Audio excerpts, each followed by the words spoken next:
All right, so I'm having two issues 4 years after revision to bypass. The first one has nothing to do with it, it's regain. Since the end of last year, like November-ish, I have put on 25 pounds.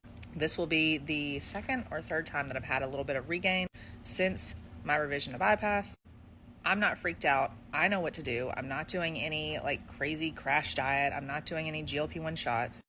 I know I have to do the 3 things that I always have to do, which is track all of my food, make sure I have movement every day, and focus on protein, protein, protein. So first, let me apologize because I never keep up with this TikTok the way that I want to. I'm always on my true crime one.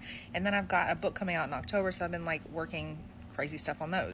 But this TikTok, this is my favorite channel. So I'm going to try to hold myself accountable to do at least 1 or 2 videos a day, at least 5 days a week. I'll let you guys see how I lose regain, which is just normal stuff. And you want to know why I do that? You want to know why I don't like crash out when something like this happens? It's because I've learned to love myself no matter what. I've learned about the balance since surgery. Anyways, second issue. I am having a major resurgence in GERD. I had to go see my surgeon about it. It's been happening since January. If you don't know, I had GERD for like 8 years prior to VSG. Then I had VSG in 2019. GERD got 10 times worse, so we got revised to bypass. Bypass cured me. I asked my surgeon, I said, am I having this GERD because of the regain? He said, maybe, but most likely not. And here's what he said. He said, I had an EGD done when I was diagnosed with SIBO last February in 2024. And he said, you have a 10 centimeter pouch, which is a lot larger than normal. I said, is that from overeating? He said, nope.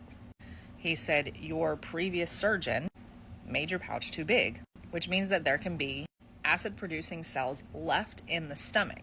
I said, but then why did I go so many years without this issue? So it made me be honest about some other things. I had started some intermittent vaping again, like not doing it every single day, but doing it, okay? I had a family member that passed in December. My husband was home every day with carpal tunnel surgery for months after that. I couldn't work the same. I had to just dive into my TikTok. So I used some coping mechanism, and man, did his eyes get big. So vaping, check, first thing off the list. Just being real with you guys in case anybody here is trying something like this after surgery. Back to fixing the GERD though. There are 2 like surgical procedures that could be done.